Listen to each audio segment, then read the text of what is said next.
Supreme court ने सुष्मिता देव की अर्जी पर फैसला देने से इनकार कर दिया है। सुप्रीम कोर्ट ने इलेक्शन कमीशन को हिदायत देने से साफ इनकार किया। सुष्मिता देव ने सुप्रीम कोर्ट में पीएम मोदी और अमित शाह के खिलाफ मुबैना इश्ताल अंगेजी पर कार्रवाई की मांग की थी। सुष्मिता देव ने सुप्रीम कोर्ट को कार्रवाई की हिदायत देने के लिए अर्जी दाखिल की थी। रफाल मामले में अदालत का हवाला देकर तबसरा करने के मामले में राहुल गांधी ने गैर मशरूत तौर पर माफी मांग ली है। राहुल ने हलफनामा दाखिल किया है। राहुल ने तबसरे पर अदालत से माफी मांगी है। राहुल ने हलफनामे में कहा है कि उनका इरादा अदालती उमूर में मुदाखलत करना नहीं था। याद रहे कि राहुल ने कहा था कि अब तो अदालत भी कह चुकी है कि चौकीदार चोर है, जबकि अदालत का कहना है कि उसने कभी नहीं कहा कि चौकीदार चोर है। मामले में कांग्रेस अध्यक्ष राहुल गांधी द्वारा पीएम नरेंद्र मोदी पर अमर्यादित टिप्पणी को लेकर सुप्रीम कोर्ट में राहुल गांधी ने बिना शर्त माफी मांगी। सुप्रीम कोर्ट में राहुल गांधी ने अपना हलफनामा दाखिल कर दिया है। सुप्रीम कोर्ट में दाखिल अपने हलफनामे में राहुल गांधी ने यह माना कि उन्होंने जो टिप्पणी की थी वो फिलहाल गैर जिम्मेदाराना थी और इसीलिए उन्होंने सुप्रीम कोर्ट से अपनी इस टिप्पणी पर माफी मांगा। अपने हलफनामे में राहुल गांधी ने कहा कि उनकी बिल्कुल मंशा नहीं थी कि कोर्ट प्रोसीडिंग में वो इंटरफेयर करें, लिहाजा सुप्रीम कोर्ट ने साफ तौर से जो हलफनामा दाखिल किया उस हलफनामे में उन्होंने कहा कि उन्हें बिना शर्त माफ किया जाए। सुप्रीम कोर्ट में दाखिल हलफनामे में राहुल गांधी ने यह भी कहा कि अब इस पूरे मामले को सुप्रीम कोर्ट खारिज करे। हम आपको बता दें कि मीनाक्षी लेखी जो बीजेपी की सांसद हैं, उन्होंने पीएम नरेंद्र मोदी के ऊपर जो राहुल गांधी ने टिप्पणी की थी उस टिप्पणी को लेकर एक अवमानना का मुकदमा दायर किया था, जिस पर उन्होंने कोर्ट से मांग की थी कि राहुल गांधी के खिलाफ एक आपराधिक मानहानि का मुकदमा चलाया जाए, क्योंकि मामला सुप्रीम कोर्ट में पेंडिंग है और सुप्रीम कोर्ट में मामला पेंडिंग होने के दौरान राहुल गांधी पीएम नरेंद्र मोदी पर ऐसी टिप्पणी कैसे कर सकते हैं। और इसी बाबत सुप्रीम कोर्ट ने कांग्रेस अध्यक्ष राहुल गांधी से हलफनामा दाखिल करने के लिए कहा था। लिहाजा इस पूरे मामले में अब राहुल गांधी ने सुप्रीम कोर्ट में अपना नया हलफनामा दाखिल कर अपने द्वारा की गई टिप्पणी पर सुप्रीम कोर्ट से बिना शर्त माफी मांग ली है। कैमरामैन सोनू के साथ सुशील पांडे, न्यूज़ 18 दिल्ली। एसपी उम्मीदवार तेज बहादुर के कागजात नामजदगी रद्द होने का मामले पर सुप्रीम कोर्ट ने इलेक्शन कमीशन को हुक्म दिया है। सुप्रीम कोर्ट ने इलेक्शन कमीशन को हुक्म दिया है कि कल तक मामले की जांच करके कोर्ट को जानकारी दें। इस मामले पर सुप्रीम कोर्ट कल समाअत करेगा।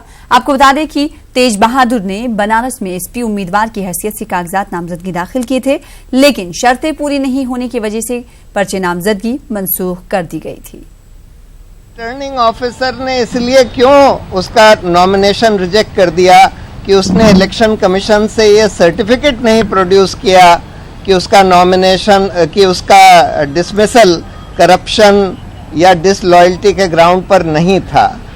तो इस पर सुप्रीम कोर्ट ने आज इलेक्शन कमीशन को बोला है कि तुम देखकर कल तक बताओ और कल इसकी आगे सुनवाई होगी। तो दिल्ली में 12 मई को पोलिंग होनी है और दिल्ली में इख्तिदार पर काबिज आम आदमी पार्टी ने दिल्ली की 7 लोकसभा सीटों में से हर एक सीट के लिए मखसूस और अलग इंतखाबी मंशूर जारी किया है। मशरकी दिल्ली के लिए जारी किए गए मंशूर में मुस्लिम इलाकों के मसाइल का जिक्र तक नहीं किया गया।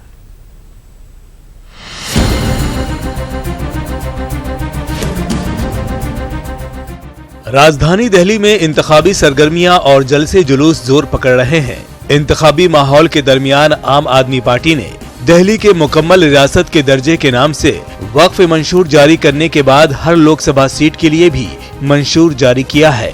15% से ज्यादा मुस्लिम आबादी वाली मशरकी दिल्ली लोकसभा के लिए आप की उम्मीदवार आतिशी मालेना ने इंतखाबी मंशूर जारी किया। उम्मीद की जा रही थी इलाकाई मंशूर में मुस्लिम इलाकों के मसाइल, मुस्लिम इलाकों में तालीम, सेहत जैसी चीजों का जिक्र होगा, लेकिन तवक्को के खिलाफ मशरकी दिल्ली के मंशूर में अक़लियतों का जिक्र तक नहीं है। इससे मुसलमानों में मायूसी है। पार्किंग की एक बहुत बड़ी दिक्कत है, टॉयलेट्स की दिक्कत है, बारात घर की दिक्कत है, बुनियादी ज़रूरतों की दिक्कत है। उन बारे में कोई बात नहीं करेगी आम आदमी पार्टी।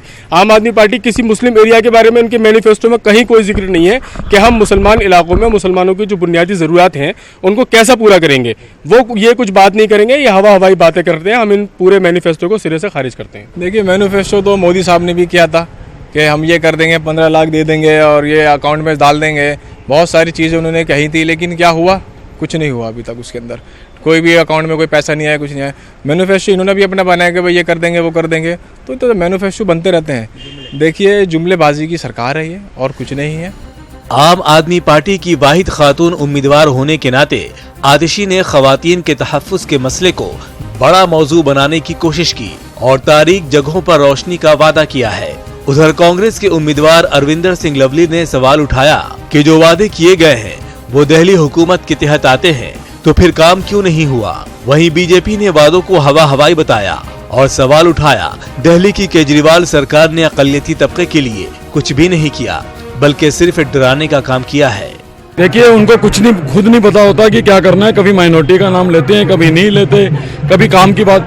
मैनिफेस्टो में जितनी चीजें हैं उसके लिए दिल्ली के लोग ऑलरेडी उनको 67 एमएलए दे चुके हैं। जब 4 साल में वो 67 एमएलए लेके नहीं कर पाए तो एमपी लेके क्या करेंगे। मैं ये समझता हूँ कि 4 साल पहले जनता ने प्रचंड बहुमत देकर आम आदमी पार्टी को और केजरीवाल को मुख्यमंत्री बनाया और इक़्तिदार में लाया, लेकिन और यही वादे 4 साल पहले किए थे कि महिला सुरक्षा के लिए बसों के अंदर महिला कमांडोज देंगे, लेकिन कहीं महिला कमांडोज कहीं नज़र नहीं आती। बसेस दी जाएंगी, बसेस कहीं नहीं नज़र आती। हॉस्पिटल बोले थे, हॉस्पिटल कहीं कोई हॉस्पिटल नहीं बनाया गया। 200 स्कूल का वादा किया था, 200 क्या 2 स्कूल नहीं बनाया गया। उसके बाद 20 कॉलेजेस का आए थे, 20 में से 2 कॉलेज नहीं बने गए। तो ये सब वादे झूठ है और ये झूठ का पुलिंदा बनाया गया है जो जनता को फिर बेवकूफ़ बनाने के लिए पेश किया गया है, लेकिन जनता समझ चुकी है और इस झांसे में आने वाली नहीं है। 19 लाख से ज्यादा वोटर वाली मशरकी दिल्ली लोकसभा सीट पर ओखला, निजामुद्दीन, कृष्णानगर, खुरैजी रशीद मार्केट, गांधीनगर जैसे इलाकों में बड़ी तादाद में मुसलमान आबाद हैं, लेकिन सफाई, बिजली, पीने का पानी जैसे मसाइल ही यहाँ इंतखाबी मौजू बने हुए हैं। मशरकी दिल्ली लोकसभा के इंतखाबी मंशूर में मुस्लिम इलाकों का जिक्र न होने की वजह से आम मुसलमानों में नाराजगी और मायूसी है। न्यूज़ 18 उर्दू के लिए दिल्ली से खुर्रम शहजाद की रिपोर्ट। हरियाणा के फतेहाबाद में वजीर आजम नरेंद्र मोदी ने इंतखाबी रैली से खिताब के दौरान मरकज में फिर हुकूमत बनाने का दावा जाहिर किया। इन्होंने इत्तेहाद की पार्टियों पर निशाना साधते हुए कहा कि महामिलावट वाली पार्टियां पूरी तरह से साफ हो चुकी हैं। में वोटिंग के 5 चरण हो चुके हैं और अब स्थिति पूरी तरह साफ हो चुकी है। देश के आशीर्वाद से जब 23 मई को चुनाव के नतीजे आएंगे, 23 मई शाम तक पता चल जाएगा। फिर एक बार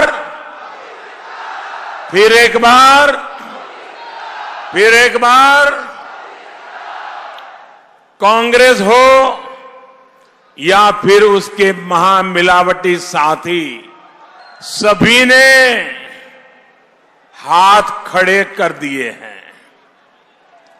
दिल्ली में खिचड़ी वाली मजबूर सरकार बनाने के उनके सारे मंसूबे ध्वस्त हो गए हैं।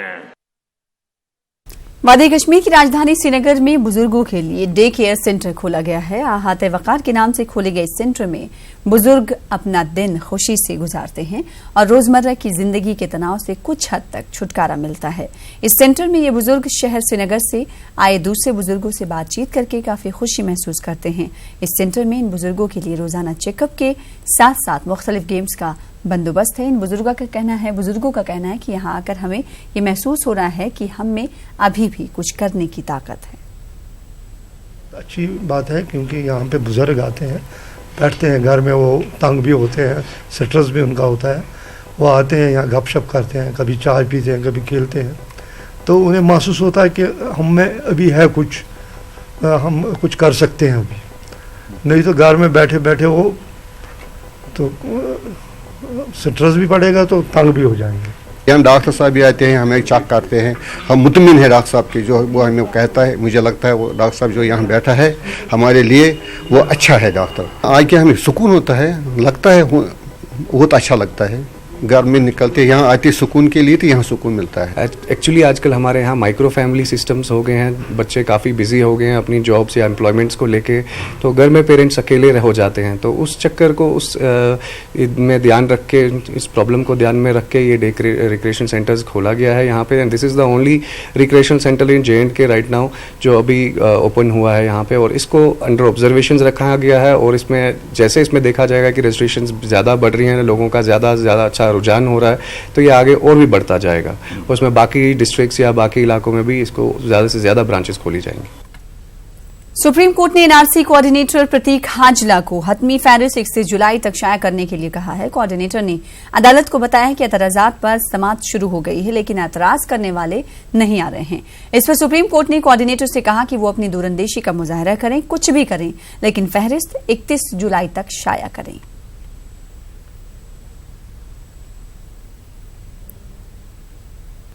और अब बात माह रमजान की। रमज़ान अल्लज़ी उन्ज़िल फ़ीहिल क़ुरआन हुदन लिन्नास।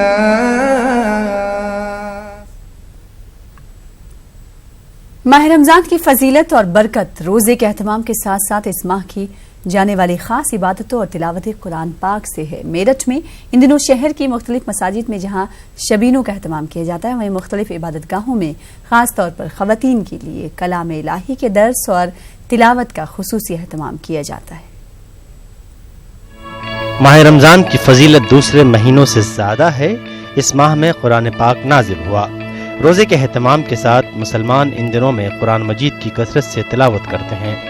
मेरठ में मुख्तलिफ मसाजिद में जहाँ शबीनों का एहतमाम किया जाता है, वहीं शाही जामा मस्जिद में इन दिनों मुसलमान फ़र्ज और सुन्नत नमाजों की अदायगी के साथ कलाम पाक की तिलावत भी कसरत से करते हैं। ताहम आलिम दीन का कहना है कि नमाज तरावीह और कलाम पाक को ठहराव के साथ पढ़ा जाए। रमज़ान में तरावीह का एहतमाम किया जाता है और उसकी बड़ी रौनक रहती है। पूरी मस्जिदें भरी रहती हैं, मस्जिदों में रोशनी का भी इंतजाम किया जाता है। और इसके साथ साथ ये कि आम तौर पर रातों को लोग बाग मस्जिदों में आकर तहज्जुद की नमाज़ पढ़ते हैं, कुरान करीम की तिलावत करते हैं और मस्जिदें आबाद होती हैं। तो इसका हुक्म दिया गया है कि कुरान करीम तरतील के साथ आहिस्ता आहिस्ता पढ़ा जाए।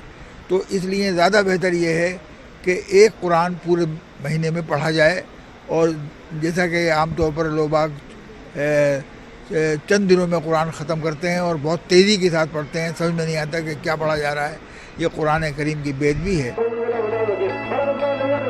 माह सियाम में शहर की मुख्तलिफ इबादत गाहों में खुसूसी दर्स कुरान और तिलावत कलाम पाक का एहतमाम किया जाता है।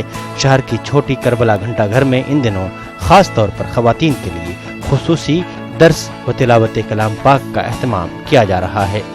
मुबारक रमज़ान में एक आयत की भी हम तिलावत करेंगे तो 70 आयत का सवाब हमें दिया जाएगा। और रसूल खुदा ने इरशाद फरमाया, नव्विर बुयूतकुम बितिलावतिल कुरान, अपने घरों को नूरानी बनाओ तिलावत कुरान के ज़रिए। अपने घरों को और ज़्यादा वुसअत दो, जितना हो सकता है। अगर आप बरकत चाहते हैं, आप चाहते हैं फ़रिश्तों की आमदोरफ्त हो आपके यहाँ, जितना ज़्यादा पूरी बरकत बनाना है तो उसके लिए हमें कुछ करने की ज़रूरत नहीं है। सोर्स अल्लाह से अगर लगाना है तो सिर्फ हमें चाहिए कि हम ज़्यादा से ज़्यादा तिलावत करें, और तिलावत करें समझ के करें। माह रमज़ान महज सेहर इफ्तार नहीं, बल्कि इस महीने की फजीलत माह सियाम में की जाने वाली इबादतों और हासिल होने वाली रहमतों से है। मेरठ से तंजीर अंसार की रिपोर्ट। शहर रमज़ान अल्लज़ी उन्ज़िल फ़ीहिल क़ुरआन हुदन लिन्नास।